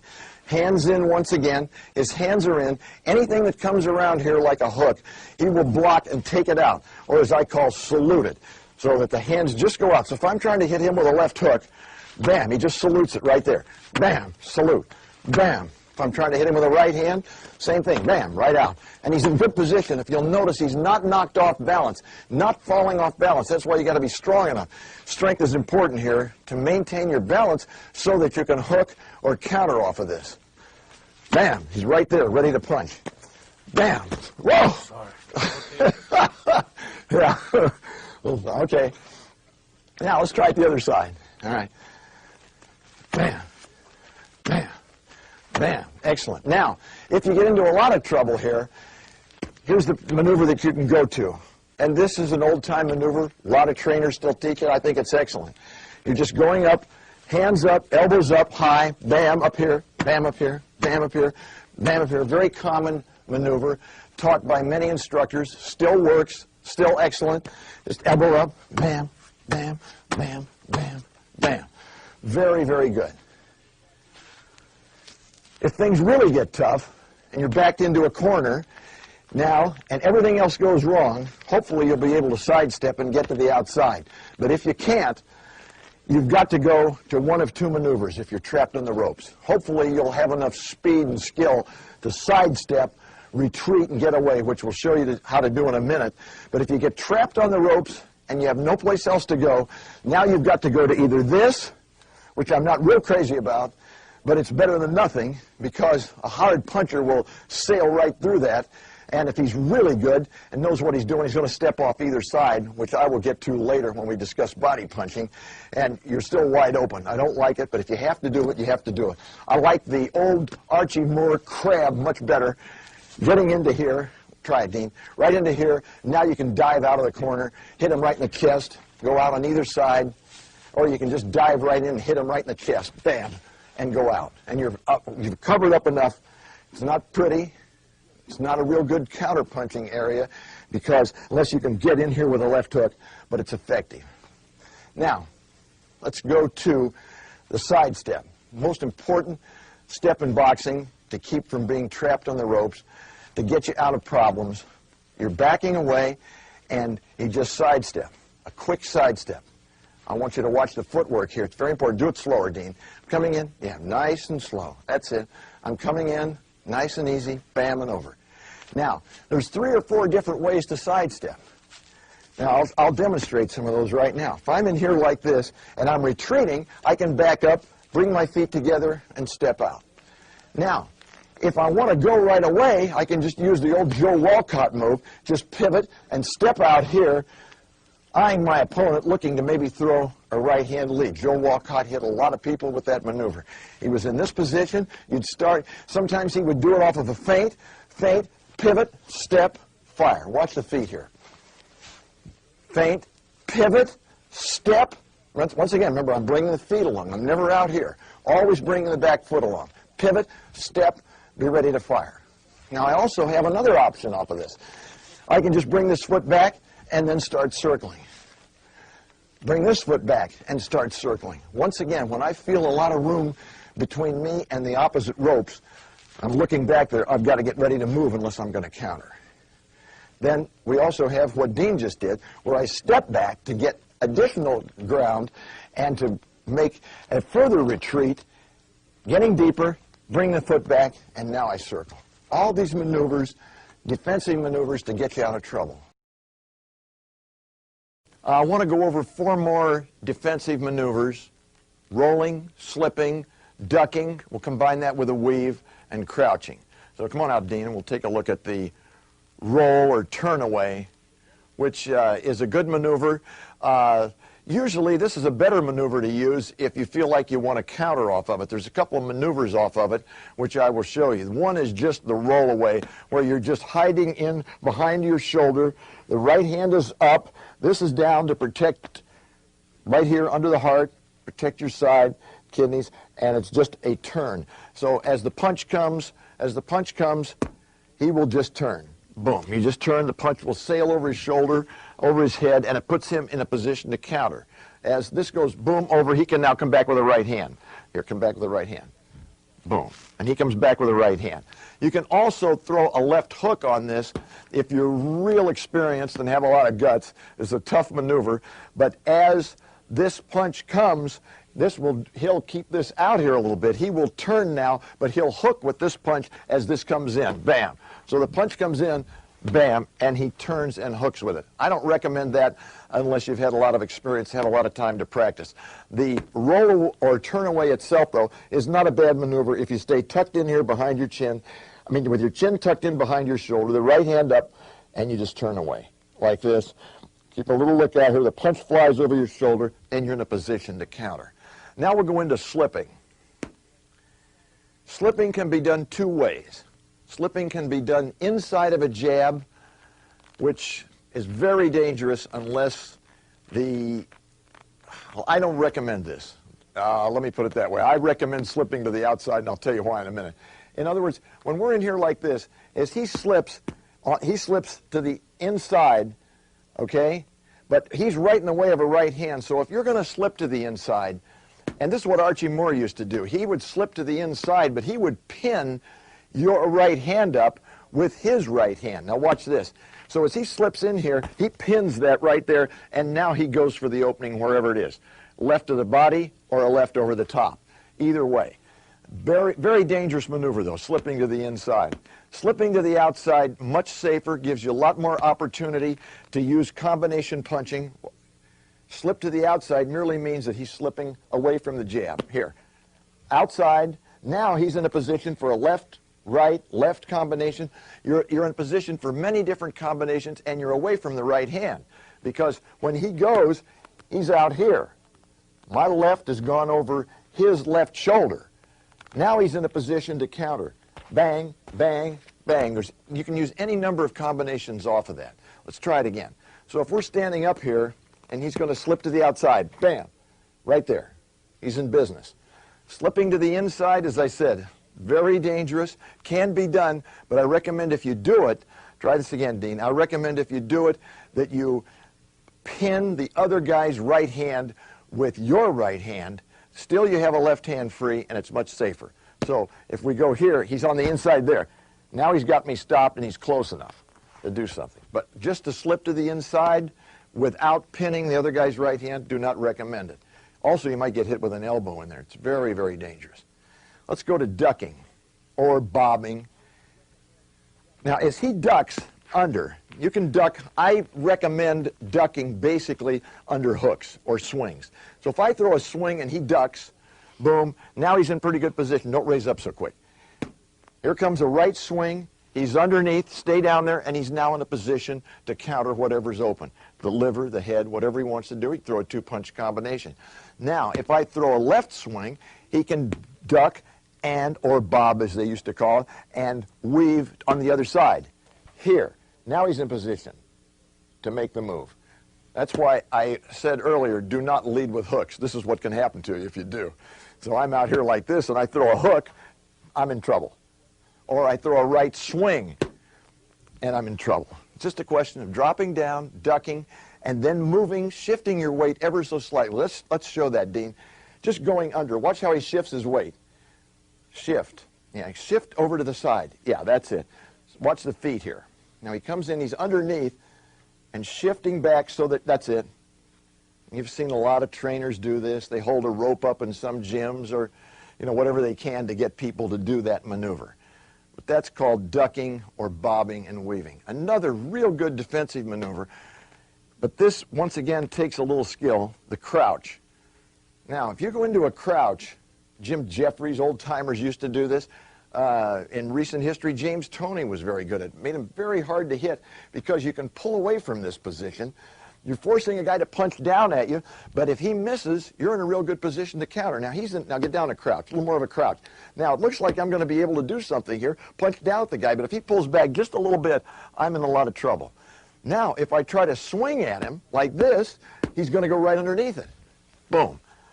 Now, if I try to jab or bring him up, all he does is move back, or he'll just block it with his right hand. Bam, if I try to do this and try to bring him up. So this is not a bad thing to practice. It takes a little skill, takes a little work, but the crouch is very good. The main thing that you want to remember in the crouch is get down low, once again, head equidistant between the 2 feet, but keep this right hand in position to where you can cover, I can still block, I can still cover, I can still cross block, and anything that punches down, I can just pull back. It's only going to take that much for me to pull back. A very, very good maneuver against guys who are taller than you who like to punch down, because punching down is a dangerous pastime. I don't recommend it. And if you're on the other end, on the crouch, you've got a chance down in here to pull back and make a lot of things happen. A lot of combinations you can use off of that. Now, we go to the next plan, which is we're going to go to body punches now. We're going to see if we can get into the body. How do we get into the body? I'll show you right now.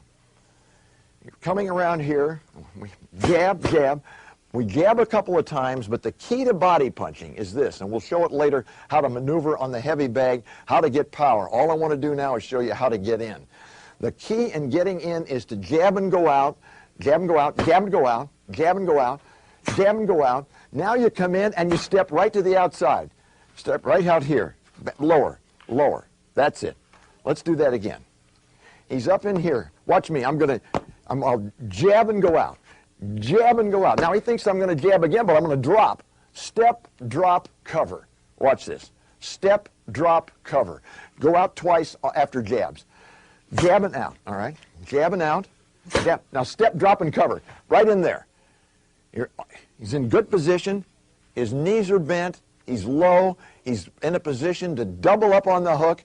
He's got power. My right hand is pretty much muffled. Watch this. Look where he winds up. Bam. Okay. Let's jab twice and go out. Bam and go out. Okay. Jab and go out. Jab. Now step quick.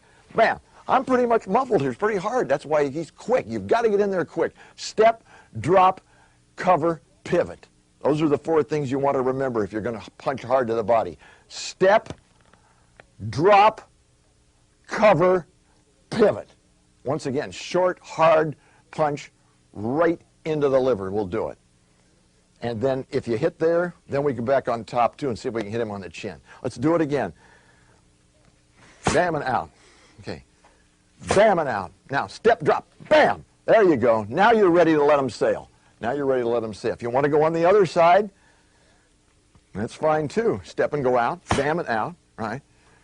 Bam and out. Right there. Quickly. I'm going to show you a better maneuver, though, to get out there, particularly if a guy's coming in on you. Watch this. If I step in, there's 2 maneuvers that he can use, and these are 2 of the best maneuvers in the world for hard body punching, particularly to the solar plexus. One is this. I step in, and as I step in to jab him, he pushes my jab over and steps out with his right foot. Bang. And loads up a left hook. Step more forward. So here's the key there. You want to, boom, okay? Step, but step more forward, all right? You must step forward on that. Step forward. That's it, right in there. And he's loaded it up. Try it again. Boom, right there. That's the way you go over on the right side. The left side is what we showed before. If you're going on this side, step, drop, and pivot. If you're going to go over on the other side, if you're going out on my left side or your right, just push it over, step, and you've got it. There's one other maneuver here, too, that I want to show you.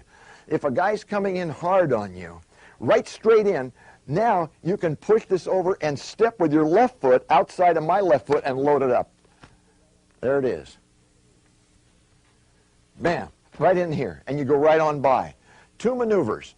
2 maneuvers, and I'll go over them once again. Now I'm going to throw these right over here, and I'll do these myself. Come here, Dean.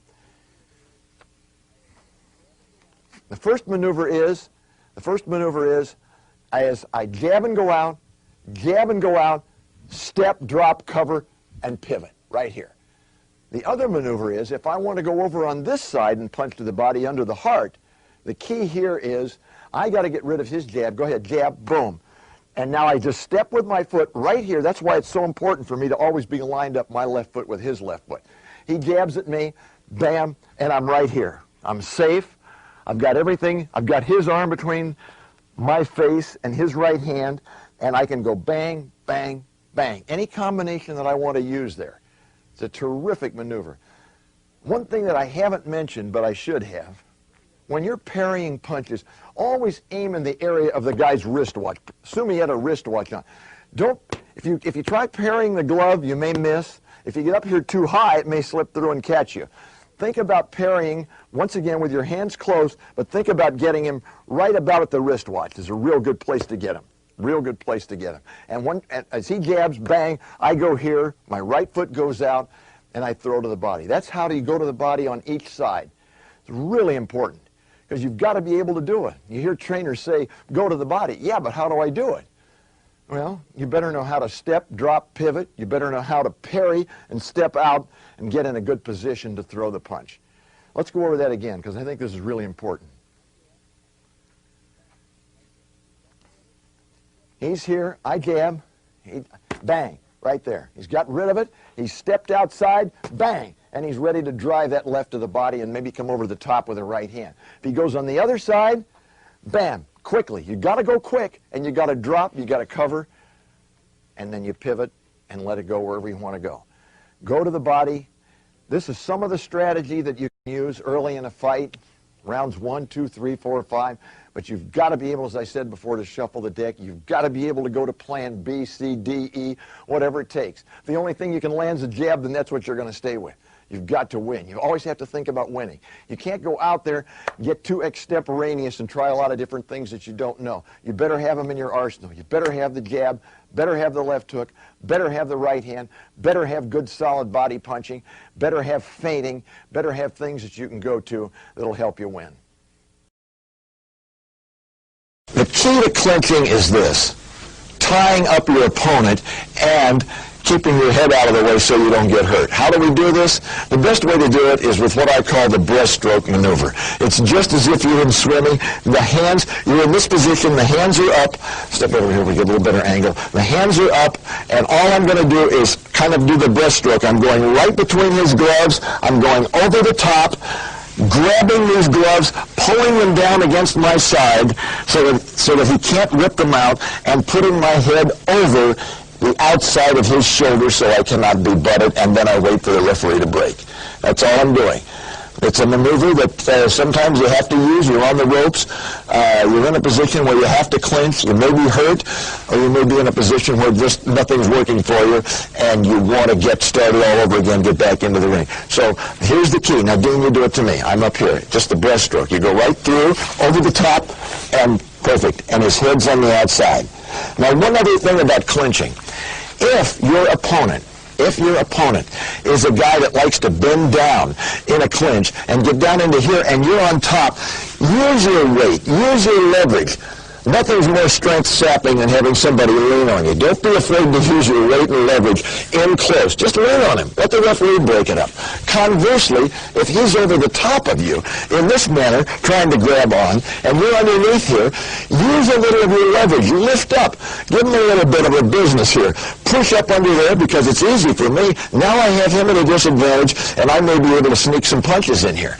Use weight and leverage to your advantage. If you're on top, lean on him. If you're underneath, lift up, see if you can get some punches in. He won't be in a position to do much till the referee gets there. And remember, above all, the best clinching method is up here, the breaststroke. Go ahead, Dean.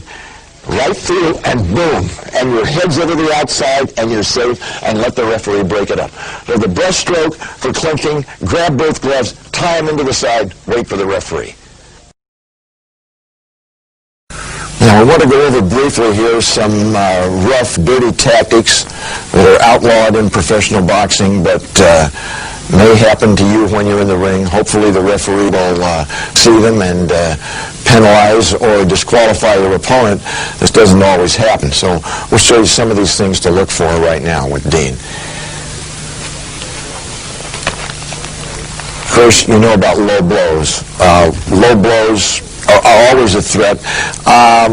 Some fighters will not throw a low blow per se to the groin, but they'll try and throw a low blow to the hip. This happens, and this can have the same effect, if you hit it right, the same effect as a hip pointer in football. And I've seen it happen. I've seen it happen down at the Forum in Los Angeles. I've seen it happen where guys can get hit low on the hip bone, and will get a hip pointer. And if they are able to continue, they're not very maneuverable. And you always wonder, well, was this done purposely or not? But it's something to be aware of. And if somebody does it to you, why, you might want to retaliate. One other maneuver that's used a lot in boxing, was in the past, not as much today, is the right uppercut turned into an elbow, because it's very difficult to see. So that the opponent will throw a right elbow as he comes up with what looks like a right uppercut. And it comes up and through, but he's not concerned with whether he lands it or not, because as he comes up, the glove will come out ever so slightly. Now the elbow can be driven into the sternum, which is extremely painful, and if that misses, then comes up through the chin. But it's very hard to detect because it just looks like it's missed, but you get a double deal there. You get one in the sternum and one in the chin. So always be careful of somebody who's throwing constant uppercuts and you don't feel the punch. All you feel is the elbow.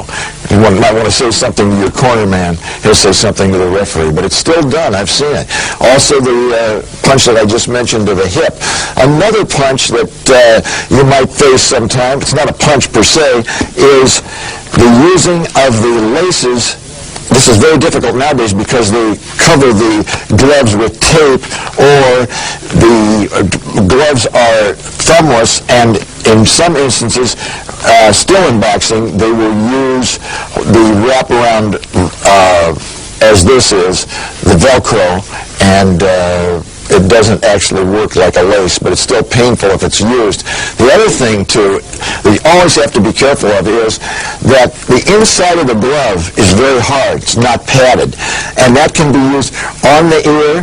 This comes by here. It looks like a hook, but you don't turn the glove over, and you hit the ear, can break an eardrum, can cause an ear to swell immediately. Very, very, very difficult punch to detect whether the man is trying to throw a punch or whether he's trying to injure you with the inside of the glove. Another trick that is used sometimes is to aim a punch at the inside of your opponent's. It could happen to you at the inside of the opponent's arm. This area in here, very sensitive to a punch on the inside of the arm and can really be debilitating, sometimes maybe making it difficult for you to even use that arm afterwards. But if he has his arm out, Dean has his arm out like this, and I just come right in here like this, I don't even try. I'm not even trying. I'm just trying to hit him right in here in the soft part of the bicep. And if you hit that right in there, particularly with the thumb area, if I hit that with the thumb and get it in there, that can also render a man not totally useless, but put him into a position where he has a lot of trouble using that arm. Another thing is, we touched on clinching briefly, but you always have to be careful in a clinch of somebody getting the head underneath you and lifting up into your chin. Also, be careful of an opponent who's smaller than you are, shorter than you are, who likes to dive in with his head. You've got to be careful. Like if Dean starts to dive in with his head, this happens all the time. You've got to be very careful. That's why you want to be able to stay at long range against a guy that's diving in with his head. You've got to be able to get out of the way. Of course, you could meet him with uppercuts. Well, hey, if you miss, you could be in a lot of trouble. The thumb to the eye, that's is not as common nowadays because the thumbless glove has kind of eliminated that as a problem.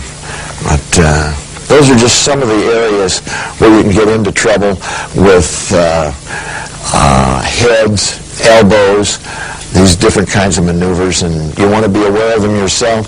And if it's happening to you, you're left with either complaining to the referee, letting your corner complain about it, or retaliating in some measure yourself. Sometimes that's the best way to handle it is, he fouls you, you foul him. It's a tough sport.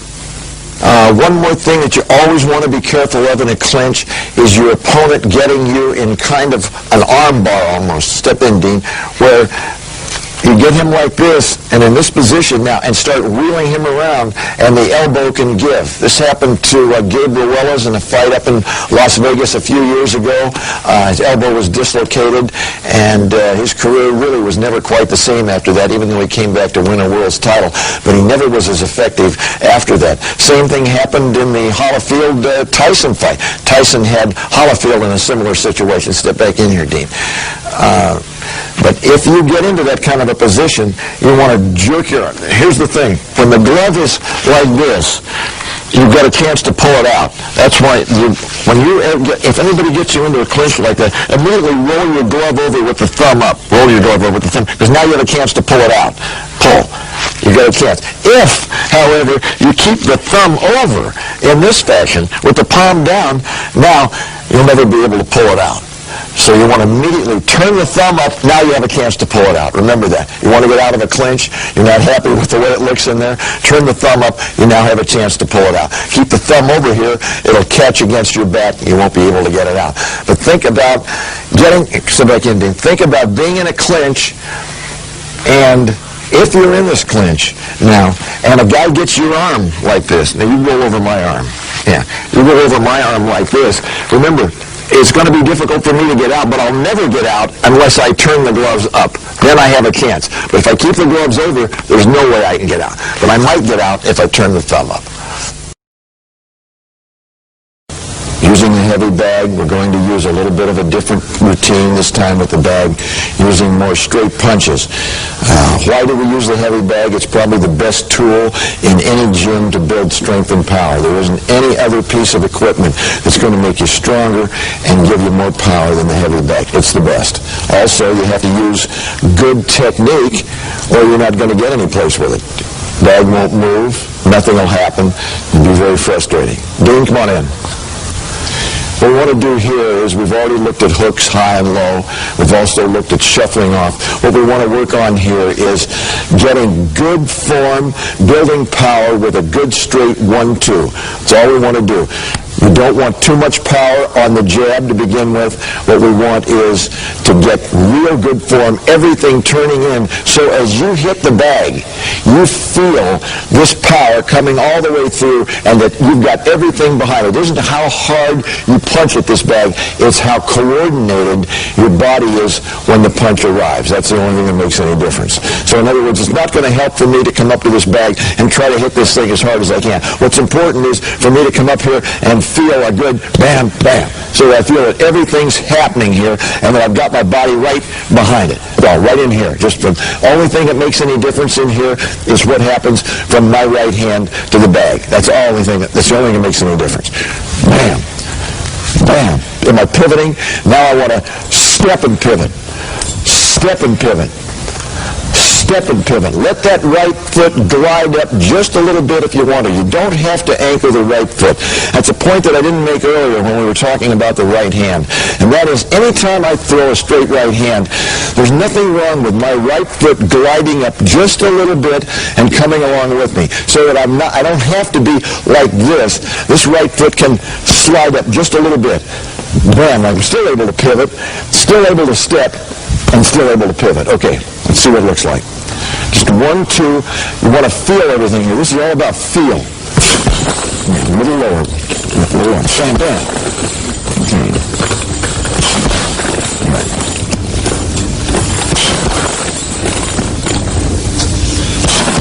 Okay, let that right foot slide up just a little bit so we can see that. That's it. Let it slide up. Right. That's it. Don't get too far out there. Keep your head in a little more. That's it. All right. Very good. Right. Good form. Okay, now let's just use it, just turning your right hand into the bag. Not worrying about the left hand, not worrying about how much power you get on it, worrying about a good shoulder turn, a good hip turn, and good pivot with the right toe. All right, just turn and let it go. Bam, that's it. Turn. Bam, good. Good. Turn. Bam, good. Good. Ooh, that's good. Good solid punch. Good, good. Okay. Now, only thing we're going to add to this now is we're going to make believe that we've already thrown a jab. That's not important. The important thing here is getting this kind of a look. You're right in here, right hand, left to the body. Right hand, left to the body. That's all. Pivot on both. Just want to get a good feel. We'll also do that out of a southpaw stance too, just to build power on both sides. All right. Not too hard now. The important thing is just a good feel. Turn, bam, bam. Good. Bam, bam. Good. Bam, bam. Good. Bam, bam. Good. Bam, bam. Good. All right, now, if we're going to do this on the other side, we'll go into a southpaw stance or a left shift.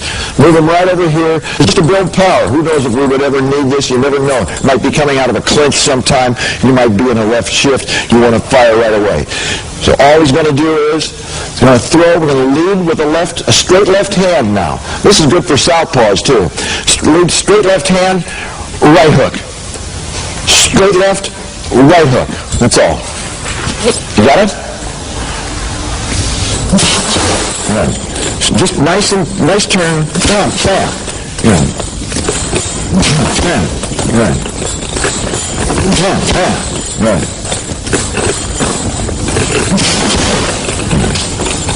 Okay. That's good.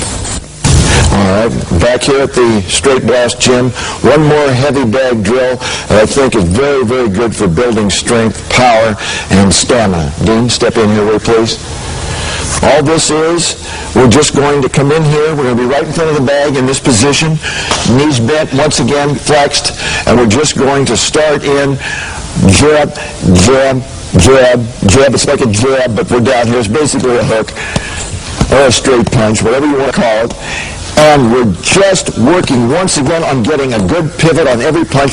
We'll gradually build up on this. You can start off doing these, start off with 10, 15, 20, whatever it is. You want to work up to where you can do 100. And the important thing is that you're doing each one correctly and that you're getting a good pivot on each punch. It's not how hard you do it. You'll have plenty of power as long as you do it correctly. Knees bent, right in front of the bag. 1, 2, bam, bam. Pivot on each one. And bam.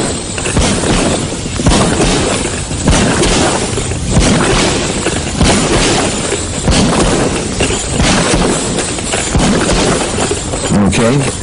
Now, this time, we want to show it with the elbows in a little closer. Not quite that much of a hook. More of a straight punch right in here and bring it up just a little higher. Okay? Here, here, here, here. All right? Straight punches now. Bam, bam, bam, bam, bam, bam. Bam, bam, bam, bam, bam. Bam, bam, bam, bam, bam. Bam, bam, bam, bam, bam. Okay. Important thing to remember here is you want to build up stamina so that you can do 100 of these in a row. For most of the guys, it's not going to be too difficult. You'll get to where you can do that pretty fast, pretty quickly, but you want to make sure that you do it correctly. Always remembering, once again, good positioning, knees bent.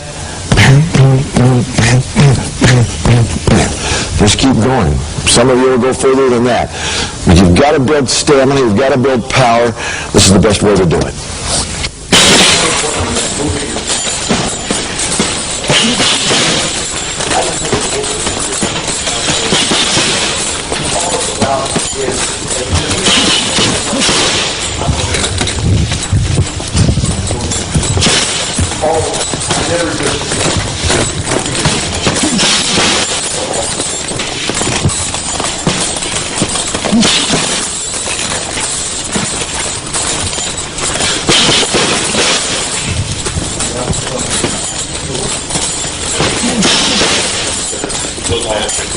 What? Is that